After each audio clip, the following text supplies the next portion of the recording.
Hello and welcome to the Neurology podcast. This is episode 201. Music is Movement with Mark Changizi. The scientific consensus is that our ability to understand human speech has evolved over hundreds of thousands of years. After all, there are whole portions of the brain devoted to human speech. We learn to understand speech before we can even walk and can seamlessly absorb enormous amounts of information simply by hearing it. So surely we evolved this capability over thousands of generations. Or did we? Cognitive scientist Mark Changizi joins me this week for a fascinating exploration into the hardware and software that allows humans to understand, interpret, and make sense out of speech and music. In his book Harnessed, he makes the case that human speech has been very specifically designed to harness the sounds of nature, sounds we've evolved over millions of years to readily understand. Long before humans evolved, mammals have learned to interpret the sounds of nature to understand both threats and opportunities. Our speech, regardless of language, is very clearly based on the sounds of nature. Even more fascinating, Changizi shows that music itself is based on these natural sounds. Music, seemingly one of the most human inventions, is literally built on sounds and patterns of sounds that have existed since the beginning of time. This is an interesting conversation for me, and I think should be for any music educator, because we in music education and in education in general, and I would say even the arts, tend to be part of a philosophical camp. Whether we know that we are part of this camp or not is a different question, but we tend to be social constructionists.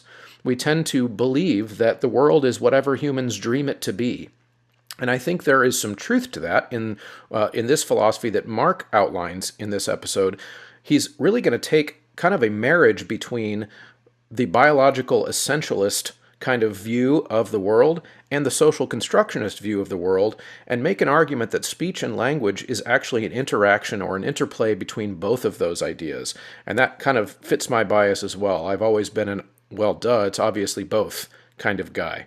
So stick around, listen to this different kind of episode. You're going to enjoy this all the way through. It's a fascinating conversation, so stick around. Calling all concert planners. Let's talk about Ludus. It's more than just a ticketing platform. It's a game changer for event management. Picture this: simplified ticketing, seamless marketing, powerful fundraising, and now, brand new this year, volunteer management. All for free to you and your organization. Thousands of organizations trust Ludus, and you should too. Elevate your events with Ludus. Sign up at ludus.com/Choreosophy today and experience the difference. Before we get there, don't forget to support this show because it dies without you. Listen as much as you can. Use the Choreosophy checkout code at graphitepublishing.com, endeavormusicpublishing.com, Sight Reading Factory, and My Music folders. And if you really find this show useful, I hope you will help me crack over the 200 mark of paid supporters who chip in voluntarily either on Patreon or Substack. Just search Choreosophy on either platform to get signed up and keep this show going into the future. The producers and Inner Circle at Patreon are Brannigan Lawrence, Brian Long, Chandler Smith, Venture Studios, Jonah Clixbull, Angie Schilling, David Kowalczyk, DF, Kyle Peterson, Max Jackson, Michael Herron, Ryan Main, and Stephen Kathy Kakachik. All right, everybody, I'm here with Mark Changizi, who is a cognitive scientist who happens to have written a book about some things that I've been talking about here on this show quite a bit, related to the connections neurologically between music and language and the brain, and how we perceive all the different sounds that we use in our day-to-day life to get around. And I find that fascinating as a topic, so I was really excited to find Mark on Twitter, or X, and we've been talking about this a little bit, but I'm really, really excited to dive into this concept that Mark describes in his book called Harnessed, related to these ideas. So Mark, welcome. Great to be here. Tell us a little bit about you first. Where did you develop this professional interest in not only cognitive science, but how did you get to the point where you tied music into the equation? Yeah, I mean, the longer background is, physics, math, undergrad. As a kid, I was a cosmos kid. I wanted to answer the questions to the universe. That kind of upbringing. And Carl Sagan cosmos, not Neil deGrasse Tyson cosmos. And I totally look young enough to be the Neil deGrasse Tyson cosmos. No, and then went on for PhD in math, but really the entire time I was doing physics and math was so that I could go on into sort of cognitive science, neuroscience, biology, try to understand how you can have I never really did study consciousness, but how you can end up with all of these deep issues of where consciousness comes from. How do you end up with life and thinking machines and the deepest questions that pervade the universe. But I wanted to have these kinds of physics and math, very rigorous background in computer science. My first job out of university was a professor of computer science at University College Cork in Ireland, and then I did a postdoc in neuroscience at Duke, and then I was a Sloan Schwartz Fellow of theoretical neurobiology at Caltech, and then a cognitive science professor at RPI, Rensselaer Polytechnic in upstate New York. And then I started my own research institute about 15 years ago. So just to be free from the mind-numbing, soul-crushing grant chase. So I started some of my own kind of companies and a research sort of lab, and I've been doing that for the last 15 years. That's fascinating. Now, did you have an interest in music outside of this research? Is there a background as a kid as a musician, or was this just something you came across in your research? Well, I happen to be fairly musical. I play the guitar and the piano, and I've always been a very theorist in that regard. So, but I'm not sure whether per se that has anything to do. It probably helped me in some respects, but I think I stumbled upon this. I mean, the way that a lot of the research that I became known for at first was on kind of understanding why we're designed evolutionarily, why, the way we are, why you have color vision. Color vision, I argued, they thought for 100 years that color vision was for finding fruit in the forest, because some of us primates have this extra red-green that dogs and bunny rabbits and horses don't have. And so for a long time, 100 years, I thought it has to do with finding fruit in the forest. And I was able to show that, no, it's actually the peculiar kind of color vision that we have. And it's really peculiar because dogs and bunny rabbits have a really low wavelength sensitive cone in the eye, and then a sort of a middle wavelength sensitive cone. And then you might expect if you're going to have a third one, like we primates, you would have it like way over there. So you'd have it uniformly spread across the spectrum, which is the way that RGB cameras work. But instead, it's like this. The new one is like right next to the other one. But it turns out you have to be exactly in this spot to see the changes of hemoglobin as it gets oxygenated and deoxygenated of blood under the skin, which sounds like a really weird thing to care about. But if you want to see blushes and blanches and flushes and see all of the changes of state, emotional health of blood in the skin, you have to exactly have sensitivity in these spots here. So it turns out the color vision red-green sense that we primates have beyond that of all of the other mammals is an empath sense. So, for example, that's just one of the many kinds of areas that I'm well known for are things about how evolution designed us to be the way that we are. Yeah. Mm-hmm. So then, what would be your elevator pitch for this book called Harnessed, where you go into the musical design, or the design, maybe I should say, of how we got the hardware and the software, so to speak, to be able to understand and make sense out of music, which that's kind of how I interpreted the book, is trying to make an argument for why music might have been a evolutionary advantage / tool that we were able to access through our development towards spoken language. That was probably the most interesting connection for me as the book. In the book. So if you wouldn't mind just kind of making that pitch to us. Yeah. Well, if it's okay, I'm going to go slightly backwards before that, because Great. One in terms of the ontogeny of how it happened for me, and I think it's helpful also. So the first question you might have is where we came to have writing. And the reason writing is simpler than language and music is because it's really fuzzy and gray as to where exactly language and music started, because it's way before we had any written history. Whereas writing happened exactly when written history started by definition, right? So we've got kind of a history. We know when writing started, and it's thousands of years in various different parts of the world, but it's at the scale of thousands of years. So relatively recently, way before we had any mental machinery for reading and writing, right? It's much too recent. The invention of writing is so recent relative to the other stuff that it makes it really unambiguous. Our ability to read ain't an instinct. It's not an instinct. It's not an evolved machinery in our brain. And in fact, even though it might be 3,000 or 5,000 years, depending on which kind of writing invention we're talking about, most of us individually, we go back 2 or 3 generations, we can find great grandparents that didn't read. So, at the individual human level, it's much more recent than this, the first invention, which was just a few scribes that the king had in his little special house, right? So it's really, really, really recent. And so it ain't evolved. So how is it, though, that we read as if we evolved to read? Because we read more than we listen to music, listen to sounds of speech all day long. We read so well that it's as if it's an instinct. In fact, we have parts of our brain that light up so readily and easily to the sounds, to the written word when you're reading, that neuroscientists even call them reading areas, word recognition areas. They know that they're not written word recognition areas because we know it's much too recent, but it's so dang good at recognizing it, they just call it that anyhow. So how is it that, the theory that I came up with in 2006 or something like, it's almost 20 years ago now, was that, look, we obviously didn't evolve to read because it's way too recent. But instead, what happened is that once people started to sort of create writing of various kinds. Culturally, it evolved over time to get better and better for our eyes to read. Because if it had stopped and it looked like fractal patterns, or it looked like barcodes, right?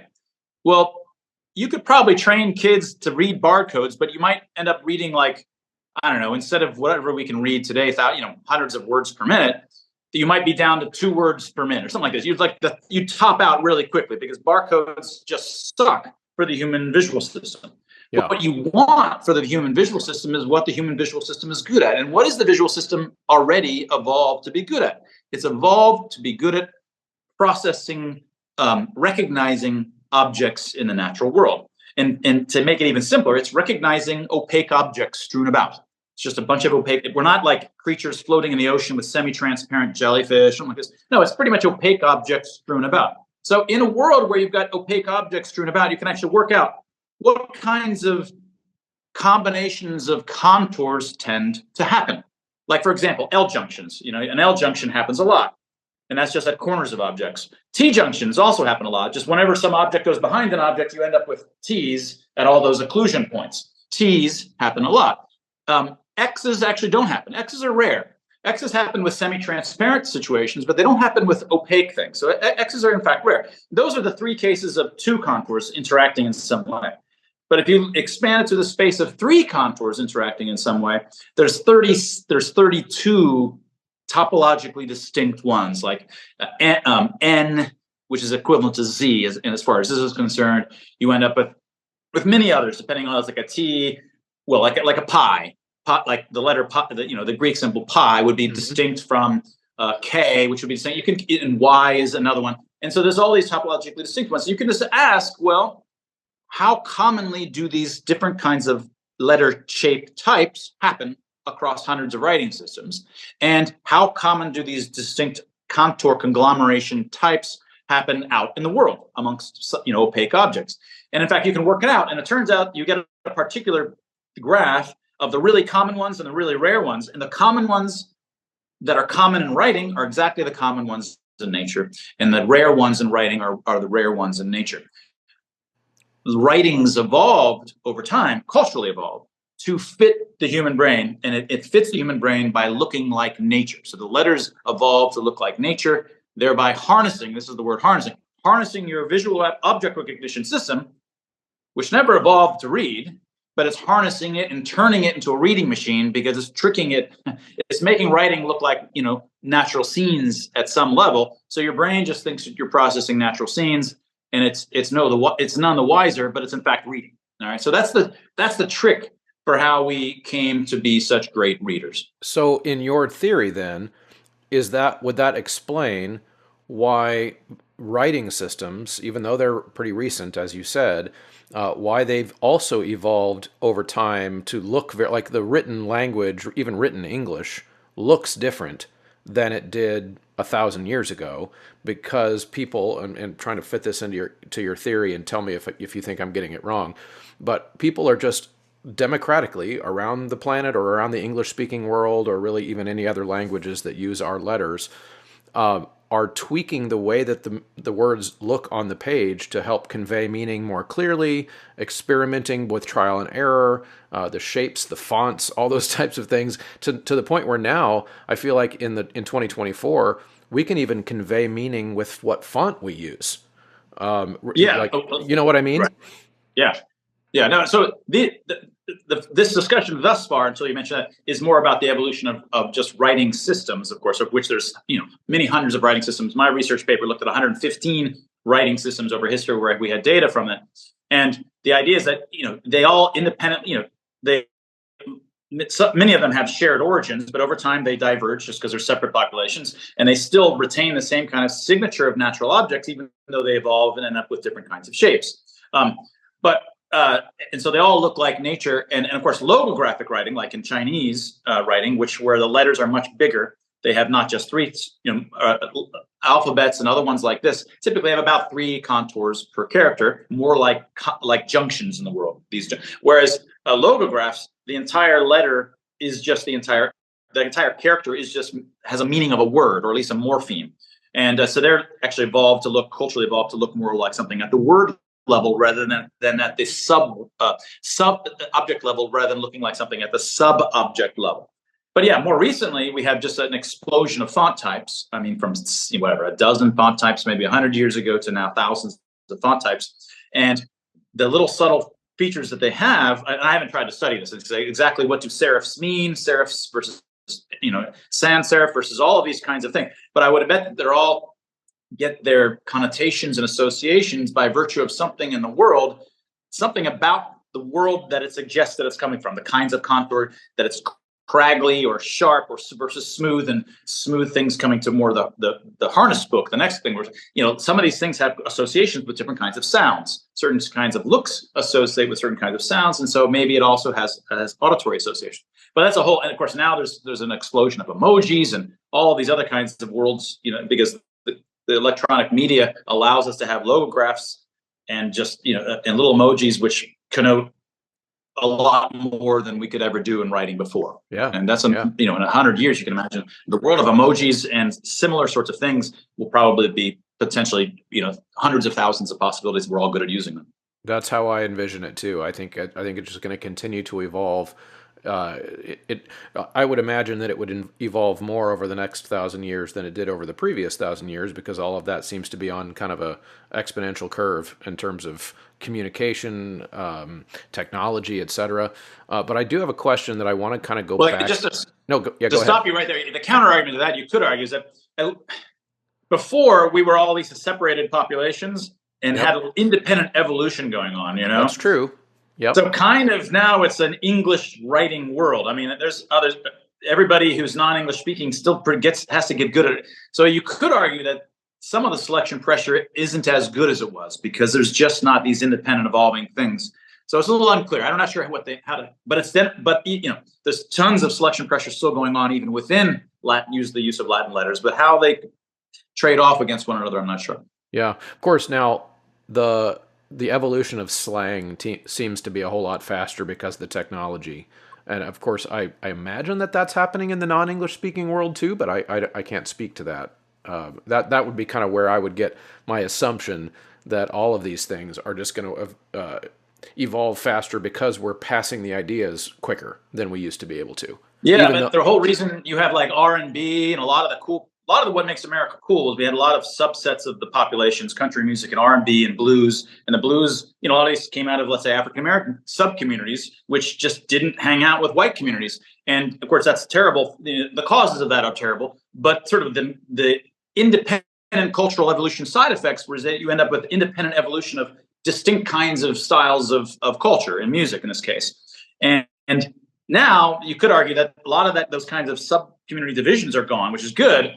But a side effect you might imagine is that everybody's hearing everybody's stuff, and it's kind of not creating independent evolution like on separate islands and archipelagos, and the Darwinian sense of watching these sort of independent evolution of these different kinds of birds and how their beaks. It's all kind of one island now, and so you could argue that some of the diversity and explosion of the Cambrian explosion of music over the last 100 years might have stopped. But I don't know if that's true, but that's an argument you could make. Yeah, no, that makes sense. Okay, I want to take us back further in time before writing, because we've already kind of talked about writing and how it is more recent.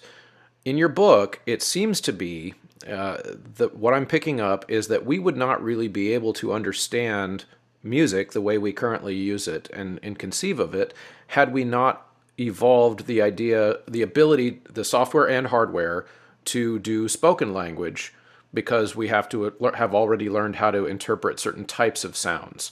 So in your view, is spoken language older than music? Did you see them having evolved alongside each other? How do you think of that?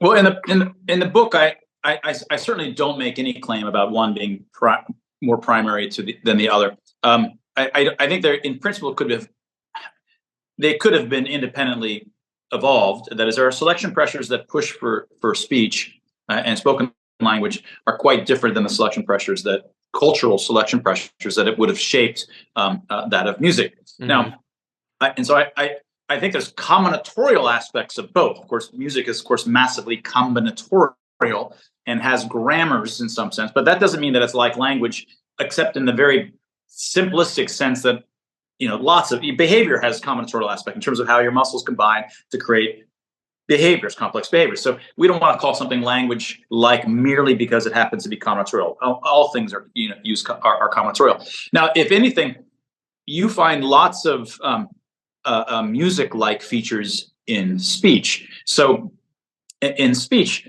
if I say, well, the other day I saw Judy at the store. Now I've left you hanging, right? Like, why the hell would Mark just hang there after?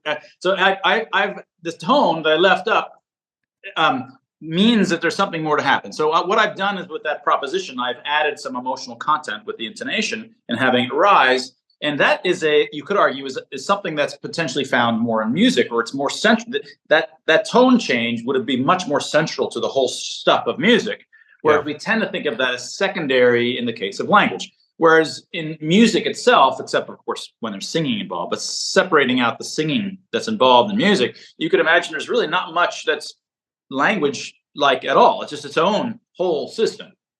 So if anything, I might argue that there's aspects of music in terms of intonation sorts of things that bleed into speech, because we need to infuse our speech with emotional content. Well, this is my most recent book is expressly human. The true language that we speak is really these emotional signals that we do with our faces, our gestures, the intonation within either the intonation of our voices just vocally, even if I'm not speaking, I'm just making sounds and grunts and stuff. But especially we push it inside our speech, and we push it all over our words, even when we type. And so some of those emotional things are deeply found within music, and they bleed into spoken language as well. But before, I think let's back up before we get to there. I guess the question is, just as writing, the claim is that writing culturally evolved to look like nature so as to harness our visual object recognition system, right? And harness it and turn it into a reading system. The claim here for speech was something very similar. It's very analogous. And so the idea is that we would never have, unlike Pinker and Chomsky, who's changed his mind on this at various times, but unlike certain kinds of cognitive scientists and linguists who believe that we evolved over millions of years to have language, and we've got parts of our brains that are literally for language. And after you've realized that actually it seems as if we have instincts for reading and writing, but of course we don't, because it's way too recent. And you can explain why we seem to have a reading instinct based on how cultural evolution shaped writing to harness us. Well, then you can say, well, maybe the exact same thing has happened for speech as well. In fact, speech has had not just thousands of years to culturally evolve to fit us. It's had hundreds of thousands of years. Right? It's 50,000 to 500,000 unclipped, but a lot epic. And we're talking kind of minor epics in biological terms for cultural evolution, which is a fast designer. So the question is, if cultural evolution had been shaping speech to sound good for our ears, what would it want to shape itself like? And so just as for writing, the idea is at the simplest mathy level, the zeroth order explanation of what's in the world is a bunch of opaque objects strewn about. Well, the simplest explanation for the kinds of sounds that happen in the world is just a bunch of solid objects. Just solid objects here, solid objects. Just the world is just filled with solid objects. Just things hit, things slide, right? And then they vibrate. When they hit, they slide, and they vibrate. And so then you can start working out. So what I do in the book is that, well, there's only three basic sounds. There's hits, there's slides, and then there's the things that vibrate when they hit or slide. And when hits are like plosives, plosives are like p, b, t, k. Plosives sound like hits, right? And fricatives sound like slides. Fricatives are like F and SH and S and all other things like this. They actually sound like slides. And the vowels and sonorants like A, E, I, O, U, and also Y and R, and a lot of these other kinds of more complicated shape-changing vowels like that sound like vibrating things. And if you think already, I mean, in the book I go, there's many more grammatical regularities to what solid object physical events sound like. And I kind of work through these and say, oh, it has this, it has this. Oh, and what? We find this across speech as well. Oh, we find that across speech. But even already, what's that guy in that old TV show? He would make a million, he was, I can't remember which, but he makes millions of sounds. Like he can, bacon sizzling and birds and bees and. Like, oh, yes, I know who you're talking about. He's that comedian. He was in those Police Academy movies. Police Academy movies. Yeah, but I can't remember his name. Right. So we're all minor, we all can do that kind of thing to some extent. And the point being that our range of sounds that we can make with our mouth, and our mouth is not a solid object event system. That is, we can make solid object event sounds. Hits, I can go p and slides and boing like rings and things like this. But it's not by virtue of solid object. It's not like my tongue is banging against my teeth, making a hit sound. No, I'm mimicking them with air-related kinds of sounds. And that air-related system that we make those sounds can make massive kinds of sounds, from sirens to bacon sizzling to water pouring, like all these different kinds of things, like the range of 1,000-dimensional space of stuff that we can say with our mouths. But when we speak, we confine it to the simplest three little sounds and combinations thereof. We combine it to hits, slides, and rings and combinations thereof, because that's what your ear is especially good at. Your ear is especially good at that because that's what the events around us are. So that already, I don't, the book goes on and on and on with sort of dozens and dozens of these sorts of arguments. But I want to kind of give you, this already is a kind of peculiar signature of the fact that languages have evolved, culturally evolved, to confine themselves to only the sounds that come from solid object events, when they have so much greater richness that they could do. There are lots of ways for you to get involved in the Choralosophy community. Of course, you can go over to choralosophy.substack.com and subscribe there for free or for pay if you would like to support the mission of this show. I would encourage you to do that. That's the place that we are now having contributions from the community, from people who are listening to the show, and from people who are wanting to add their voice to this conversation in the form of a blog. If you're interested in being a contributor to the Choralosophy community, email me at choralosophy@gmail.com and check out some of the submissions that are already there. I'm hoping for that program to really grow over the next year, so please consider reaching out. Yeah, well, and that's actually kind of why I have this wacky idea about language evolving into music. And I know you didn't make that argument specifically in the book. I think I kind of just inferred it, because thinking about one of the little terms you coined in the book, which I found really fun, and I'm going to steal it in my classrooms, is you talked about the difference between perps and quirks. So like the idea of something being invented for a purpose, the object can be used for that purpose, but it also can have these quirks where, even though it wasn't invented for that purpose, humans are creative, so we can come up with other ways to use those tools. So the obvious example would be a hammer. It's got the purpose of driving a nail into a piece of wood, but you can come up with lots of other ways to use a hammer. And so I was thinking about all of these hits, slides, and rings, and all these different things that we have to have evolved the ability to perceive those, or else the ideas that we pull out of music would have been impossible. So my idea is that it kind of has to have come first, at least to a degree, that we would have had to evolve the software and the hardware to be able to perceive and make sense out of those sounds, or else music would have not made any sense to early humans. Thoughts? Well, so I mean, let me let me say first what my viewpoint on music is, and then we can talk more about the interaction between language and music, which I don't have greatly strong opinions about. But just as my argument for speech is that speech culturally evolved to sound like events, namely events amongst solid objects, which is the main thing, thereby harnessing your auditory system, which is great at that. And so now your auditory system thinks it's just listening to solid object events when it's listening to people talk. So it's really good at it, right? So the idea is that music has culturally evolved to sound like something that's evocative, because humans have we already have, let's say, facial recognition systems, right? We're really good at recognizing different people's faces, and more importantly, we're really good at recognizing facial expressions of individuals or bodily gestures. And we're highly designed for this. But we're also good at that on the auditory scale. So I'm very sensitive to what people are doing around me when they're moving. So if you're sitting in a coffee shop, for example, you're not usually consciously aware of any of this. You're not consciously aware of your ability to read the redness and the blushes on other people usually either. Most of these emotional things we're good at instinctually. But if you're sitting at a coffee shop, imagine you're typing on your computer, you're writing, and people walk by all the time, right? But now imagine somebody walks by and they suddenly stop right when they're behind you. You might just you go, wait, you might turn around. So your brain has sort of been tracking that people are walking by. You don't really give a crap. But then suddenly when somebody stops, your brain says, oh, someone was nearby when they stopped. So you're tracking all the time. Your brain is often keeping, in some sense, track of what direction they're going, what their motion is at the time. You can tell if they're angry, stopping, if they're walking versus running versus skipping versus, let's say, doing a little bit more complex maneuver to pick up their coffee and turn. You can kind of infer all of these things from the sound of their gait. So, and gaits, again, so when you hear a person moving in your midst, it's very often about the evocativeness of their movement, what their motion is, but how they move towards you and then move away, and what they're doing in the dance around you itself has an evocative meaning depending upon how they're moving around you.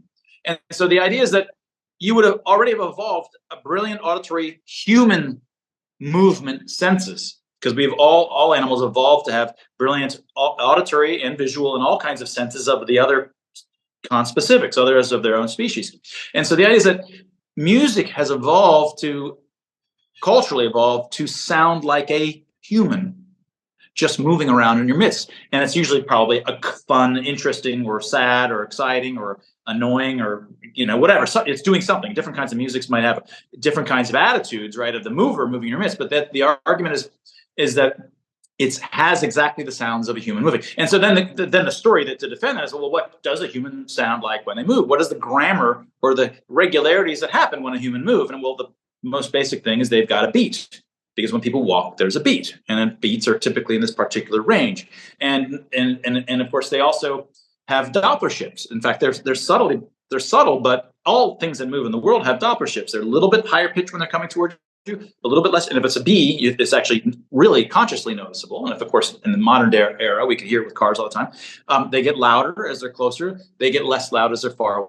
And loudness changes slowly, because loudness can't suddenly change quickly, because you can't get far to near quickly. But you can get Doppler shifts very quickly changing, because someone can just suddenly go toward you and then suddenly change, right? So pitch changes, which is the melodies that happen in music, can happen very quickly, go from the top to the bottom, because something can very quickly decide to move away from you rather than moving towards you. Pitches can change quickly, because it's about the change, it's about the direction of movement relative to you, where loudnesses shouldn't change very quickly, because nothing can get close to you and then far from you unless they beam themselves through space. So there's a lot of these regularities, of which there's 60 or 70 of these kinds of regularities, about how quickly humans turn. We looked at soccer players, an average across soccer players over thousands of sort of observations, how many steps they take, how many beats it takes to turn 90 degrees. And so 90 degrees in this sense would be sort of halfway through the tessitura, it's called, the top note and the bottom note of whatever song you're talking about. The idea is that the tessitura, the top note is when it's going directly toward you, the bottom note is when it's moving directly away. So in the middle would be roughly when it's sort of neither going toward you nor away, it's going transverse. So it's roughly 2 steps or 4 steps to go through an entire moving towards you, towards moving away, typically. But of course, songs are often much more dramatic than that, turning faster, some are slower. But you can put time scales on different facets of music based on the time scales that these things change for human movers. And that's the kind of another kind of thing, higher tempo music. Well, not only should higher tempo music should be a person walking faster, right? But also higher tempo music means that it should be that when they're coming towards you, they have a higher Doppler shift than when they're moving away. Because when they're moving faster, the difference between the high is a big it's a bigger difference. Yeah. In fact, when you look across musics, the faster the tempo, the bigger the difference between the top note and the bottom note in the melody's tessitura, which is exactly the opposite of what the pianist wants to do. Because the faster it goes, the pianist is like, screw this. You guys are making me go faster. I would like to have a narrower tessitura, please. But in fact, it's the opposite, because in real life, faster tempos means that the mover has a higher difference between the fast and the. So it's not driven by the motor demands, for example, of the pianist or whatever musician is. It's driven by the ecological regularities of that kind of movement. Okay. So that's the kind of case that I'm making there. Music is culturally evolved not to serve as a communication system. It's culturally evolved to be an evocative, artistic kind of playful way of just enjoying and getting your human. It's like an art. We just as arts will show colors which are probably evocative about the emotions, and corners of bodies that show you whatever the gestures which mean something emotionally or evocatively or sexually, whatever. That's what art is about. It's showing these, even if it's very abstract and you can't consciously see it. Music is tapping into these bodily movements of humans and all of the emotions and meaning that come from that. Yeah. That's the story there. Now, I would say that it is for communication, but implicit communication rather than explicit communication. Oh yeah. So I agree. I mean, my last book is all about but yeah, communication in the literal language sense. It ain't that. It's about emotional communication. Sometimes it's communicating feelings, communicating through the artistic modalities and emotional expressive kinds of modalities. Yeah. So then, would you say it's fair to say then that in some way music is in an evolutionary sense, could potentially be a quirk? In other words, a creative use of a tool that we evolved for other purposes?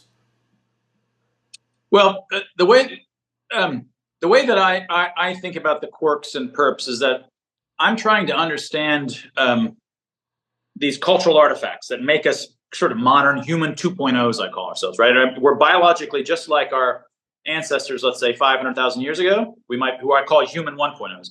They didn't have language, they didn't have music, but they had emotional expressions. They were just as smart as us in that 1.0 sense. But now we, after all this time, have all of this sort of cultural software that culture invented for us, right? And so we're like astronomically smart in some other sense, not in the pure biological. So, sorry, what was the question? I've lost train of thought. Yeah, I'm trying to drill in on this idea that that it's possible that music is an extension of a further evolution of language to be able to communicate all of these other things that we can't explicitly communicate, but done through, I think, like you're explaining, done through cultural software, so to speak. Yeah. Well, my argument is that these these purposeful things that we evolved, namely purposefully recognizing, visual object recognition system, and then our writing systems culturally evolved to fit that purposeful instinct that we have, and our speech culturally evolved to fit the purposeful auditory recognition of events, and music culturally evolved to tap into or harness the purposeful instincts that we have for the sounds of auditory movement. Because the alternative, which would be a quirk, would be, imagine that we evolved. We have writing systems. We have our object recognition systems, which work really well for all the objects in the world. But some weird side effect of that is that if you show people, I'll give you a slightly different example. This is the standard example from one particular kind of bird, that its mother's beak is a little bit red on the tip. This is the 1920s. Tinbergen, these early ecological psychologists. And so what you can then do is he realized that he could just get like a baton with a big piece of red at the tip, and the birds would peck at it like 10 times more than they would even to their own mom's beaks. And so it was a super stimulus. See, this is the idea of a super stimulus. It would be a stimulus that they never, in fact, encounter in real life, but it happens to be, and so they never evolved to have this weird baton with a red tip. But it turns out it activates the brain through a quirk, just because the software was such that, when it sees that, it goes nuts and goes right. So it could be that some aspects of our writing systems, or like cleavage is the kind of thing that women are doing these massive cleavage things because it's tapping into some kind of instinct. We would never usually see these pushed up cleavage evolutionarily because people just wouldn't have shirts on at all. But by virtue of seeing these pushed up cleavages up here, it's recognized. I don't know if I believe it, but that's the story. It's looking like an upturned rump and all these kinds of, these are super stimuli, and so they're super stimuli are tapping into side effect or quirks of your nervous system that would never activate in normal life, right? So my story doesn't rely on any of these systems activating or any quirks in this or becoming super stimuli. But it probably is the case, and sometimes they do. Like music sometimes will find stimuli about a human mover moving, and it's not a stimulus you would ever hear in life, and it tends to really activate us and get us to cry, to balk or something like this. And maybe they hit upon really great super stimuli that you'd never hear in real life, or it doesn't correspond to anything that could ever happen. But I don't think that's the lion's share of understanding these three kinds of artifacts. Doesn't rely on a quirk kind of story, although probably it's part of it too. Yeah. Okay. So how familiar with, I'm going to kind of take us in a slightly different direction, but I think it's related. How familiar are you with the kind of current debate in education related to the science of reading? Is that something you keep up with at all? I certainly haven't. Yeah, it's been, I guess this harness now is 20. I'm aging myself, probably 14 years old now since I wrote it, but yeah.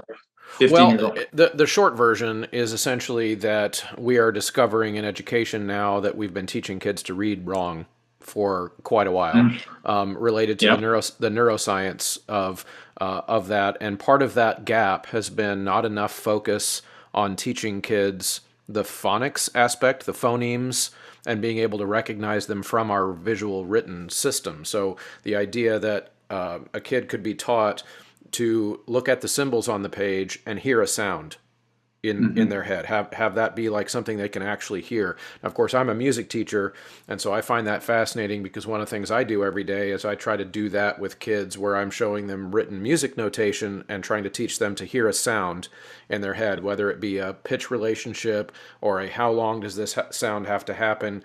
The very easy things, even people who are not musicians can close their eyes and hear Happy Birthday being sung to themselves in their head. And so your book, I mentioned this in an email too, or a message, was scratching some itches for me because I've been trying to figure out that connection between what happens in music education research. There's brain scans and MRIs and all kinds of stuff that shows that a lot of the same processes in the brain, the same parts of the brain light up when a musician is looking at a piece of music and having that sound pop into their head. Those same processes happen when you're looking at the letters THE and the pops into your head, and you can hear it in the same way.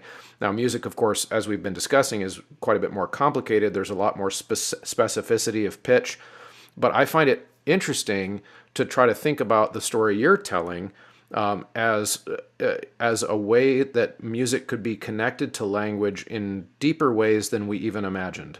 Thoughts?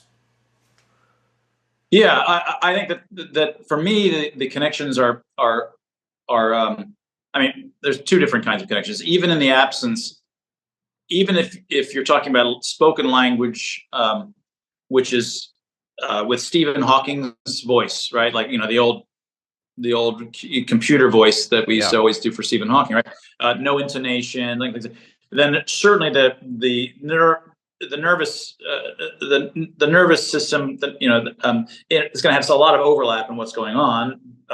Just because you're hearing an auditory thing, you're doing some kind of interpretation, some combinatorial calculation. So a lot of the stuff that's harnessed for those will probably have some crossover. But I certainly wouldn't want to conclude from that they're selected, that they have. I think they're fundamentally different kinds of animals selected for different kinds of purposes in human lives. Now, when you add the intonation on top of Stephen Hawking's voice, and you get real speech, which is emotionally evocative. Then you end up with emphasis on particular words and rising tones and then falling tones, and that's just touching the surface of all of the emotionality that we pack in there, and a lot of that. I think has analogies over in the music. The rising and lowering tones are the same thing as Doppler kinds of shifts and the implications they have of coming. So this is why when I say about Judy went to the store. Well, when somebody's moving away from you, there's a low pitch, but then they come towards you, the pitch is going up. It's an unresolved event because they're still coming. Like, oh, something's happening. Someone's coming. The car's coming toward me. And then it's resolved when it's like, right? Then it's resolved. Once I have my voice go back down, it's resolved. Now it could start again, but only when the pitch falls, only when the pitch falls back down is the event over, right? And so that comes into speech, that bleeds into speech. The emphasis of being louder sometimes is as if you're sort of creating the impression that you're closer and more meaning it, even meaning what you say a little bit more, even though you haven't moved. And surely there's other things that are done in there. Maybe even sometimes put a little bit of a meter and a little bit of a beat to what you're saying. Certainly we do this, and certain kinds of speakers do this. They get a little bit poetic, and that has implications as well. So you do that, and then the amount of neuroscientific stuff is going to go from this much overlap to a little bit more overlap. But I still think that they'd be selected for very different kinds of functions. We have to understand them with different kinds of principles. No, and I would agree with that in the sense that they are used for different purposes, selected for different functions. But as you were giving the example of the Doppler aspect, right? I'm thinking with my musician hat on, I'm thinking about how rare it is in music that the climactic moment of a piece of music would be like the lowest pitch. It almost never happens that way. There's almost always a shape that starts from some fundamental pitch and goes up to some high climactic moment and then settles down. So, for example, if I were to have a melody that went dum da da da dee da da dum, and then it would drive you crazy because you'd want to hear bum, right? To me, that's like that mimics the shape that you just described of object coming towards you. Something interesting is happening because if I'm worried about that object coming towards me, it would be that moment that I'd be like, oh crap, look around, and then it would be resolved when it's passed by me. To me, that just seems like another way in which the spoken language mimics music in that sense too. Yeah, in those evocative senses, I think it does. And now in the oh no, I lost what I was going to say. Go on. No, it's okay. Yeah, and I think maybe they're part of the I guess distance between my thesis and yours seems to be function. So, for example, my idea essentially is that music wouldn't be possible without these other things that we're talking about. Like music wouldn't be possible for humans without the hardware and software to understand the physical world, which is the part that I really like. My brain lit up when I was reading your book because just that aspect of we are making sounds when we speak that mimic physical actions, physical events that happen, but then that music wouldn't have been possible for us in our evolution without the ability to do that, because now I'm thinking, so if I don't already have the hardware and the software to make sense of that Doppler effect, for example, would I even be able to perceive that the pitch of a line of music is going up and that it has any type of instinctual meaning?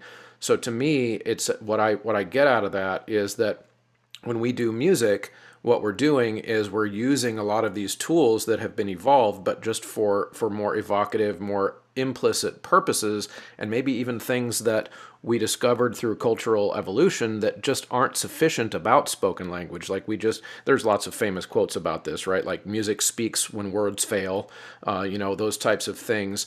We can say certain things with music that we can't say with language, especially across cultures and across languages. Thoughts about that connection? Yeah, well, the way you just phrased it was as if we needed to have language to understand, for example, the Doppler shifts. But the argument that I'm making is that all animals with ears, terrestrial animals at least, are able to they have instincts and hardware that understands these kinds of auditory regularities in the world. We've had them for tens of millions of years or 100 million years ourselves, and so you don't need language to have used it first for then music to sort of go on top of that. No, they're both able to harness those instincts that we already have for understanding the meaning, the ecological meaning of rising and falling pitches. If anything, and again, I don't have a strong opinion. I certainly don't have an argument, any data to back it up. But I certainly can imagine early tribes, humans who would be vocalizing. In fact, you can even, you see other kinds of apes who, through their vocalizations, clearly, often you can get what their emotion is based upon some of the vocalizations they have, and may have some rising pitch or falling pitch to it, some kind of. So you can imagine that humans may have been able to vocalize or even sing in groups and have kinds of just like things like this that could have been tapping into and had a beat and had some of the kinds of things that we take as music well before there would have been something that we might have thought of as a fully worked out language. They probably had proper names for this kind of thing and that kind of particular sounds they would make that probably referred to hundreds of things in their environment, but maybe they wouldn't have had a proper up and running full grammar. So I can imagine going the other way as well. I can imagine potentially going both ways. But I guess if I had to say, I always imagine potentially music, primitive sorts of music might have happened. But then again, at the same time, it might have been, they probably, in reality, it's not like you would have had one and then the other. It would have just been back and forth, just getting more complex and more interesting and more like what we would be willing to call a full language and full music, at the same time. That description makes sense to me. I picture, a caveman. Of course, I would picture like a Hollywood version of a caveman in this version in my head. But I can picture a caveman, in modern language, discovering that I'm just going to use a random phrase. I have to go to the bathroom. He could say it that way, and then he could say, I have to go to the bathroom, and people would respond differently.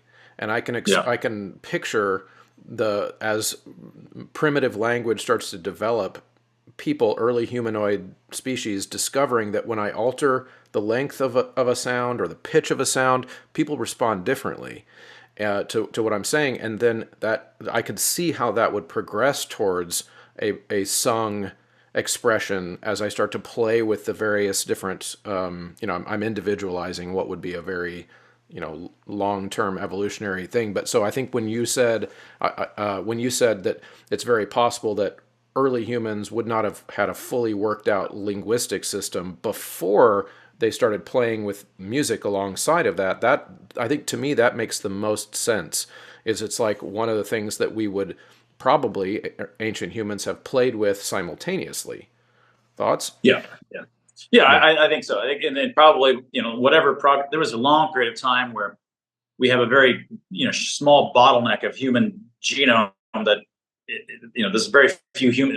I can't remember what the estimate. There might have only been tens of thousands of humans at some point in the last 100,000 years, and then coming back and exploding. So without large numbers of nearby encampments with continual survival for long periods of time, a lot of the evolution of proto-languages and proto-musics, kept dying out. I'm sure for long. But they probably were all done kind of at the same time.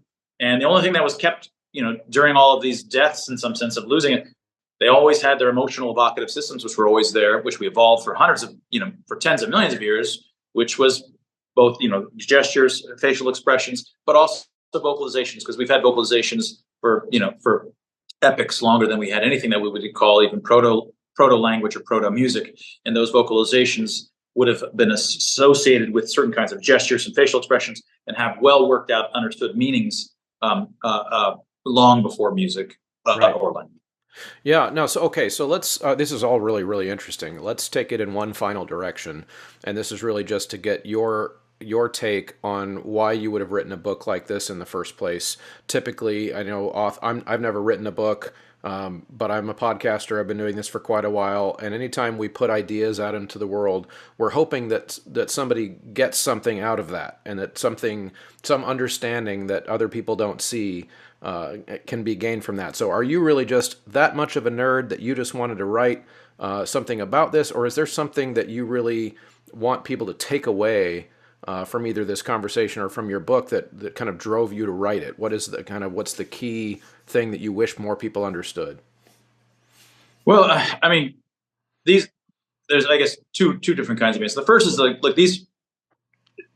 these are amongst the biggest questions in science from my point of view. How it is that we came to be modern humans today, and how we came to have language, and how we came to have music, and then writing is are amongst the deepest mysteries that we have. And in fact, my view is neither of the mainstream views. So as a scientist, if you have an idea that's exactly contrary to the existing opinions, it's even more exciting, right? So the existing opinions are of two kinds.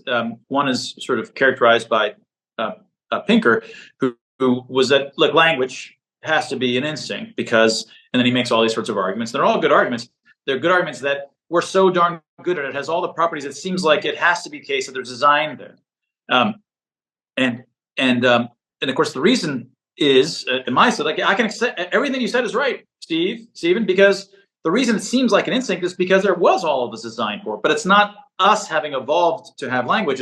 It's language having culturally evolved to exactly perfectly fit us. That's why it seems to be an instinct, right? So you can explain why to the extent that he's always able to say it's all this design in it. I can explain why it has all this design. And the other side is like, no, it's just language is just one of the many things that we do that we never evolved to do because we're super plastic and we're the super plastic animal. And that's always been wrong-headed in so many respects. We are no more plastic than any other animal. We are animals. This is like a kind of a weird anti-Galilean view would be the view before Galileo that the Earth is the center of the universe.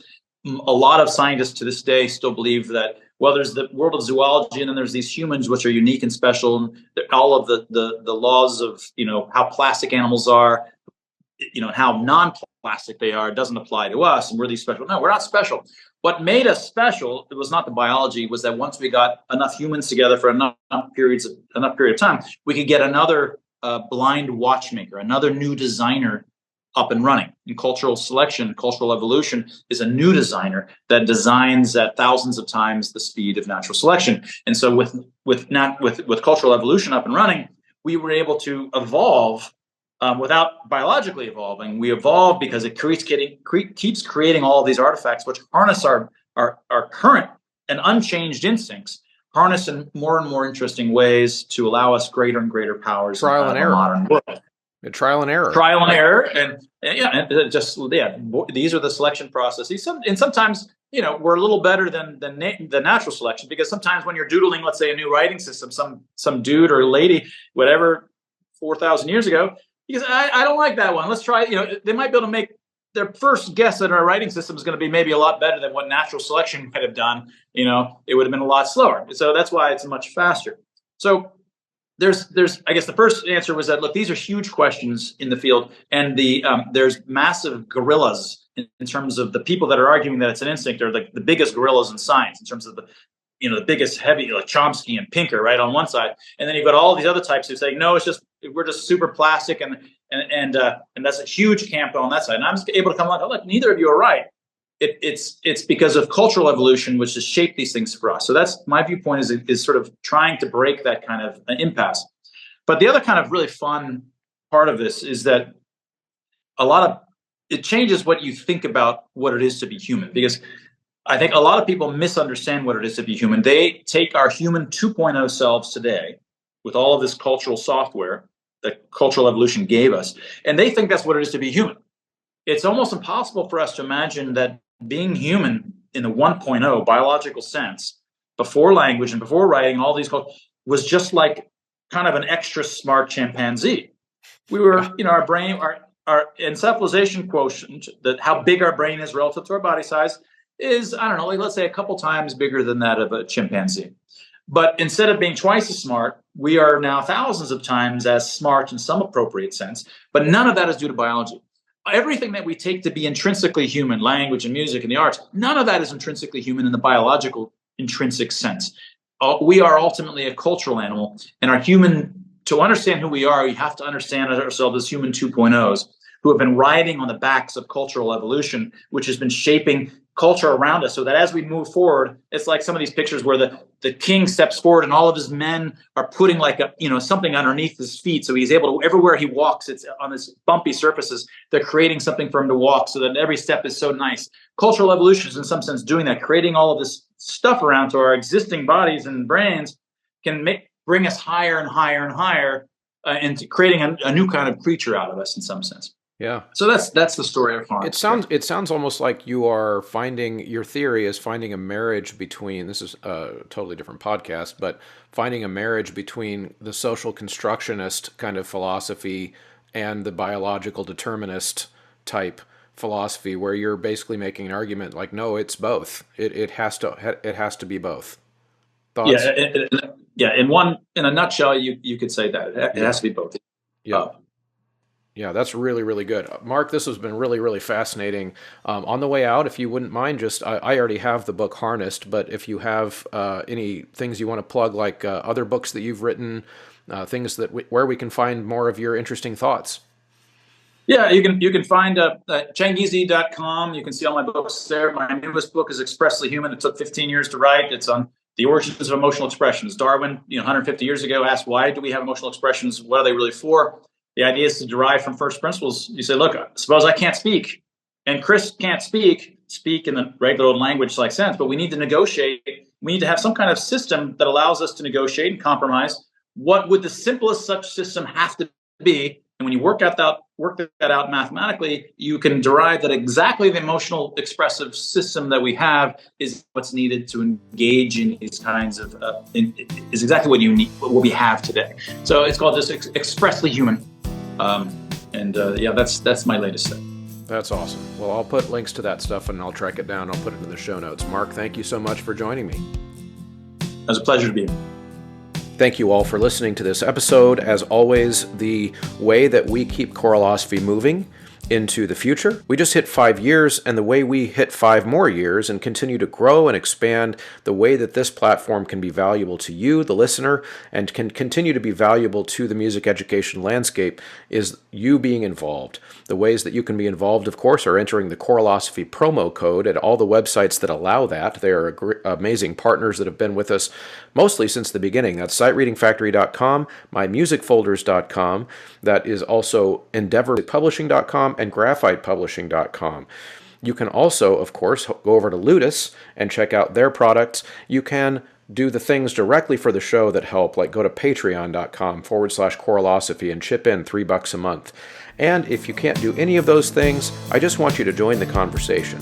So head on over to the Choralosophers Facebook page, like, share, leave comments anywhere that you're able to see the content. Those help other people see the content and join the conversation as well. We are building a movement here, and we want you to be a part of it. Thank you, everybody. We'll see you next time.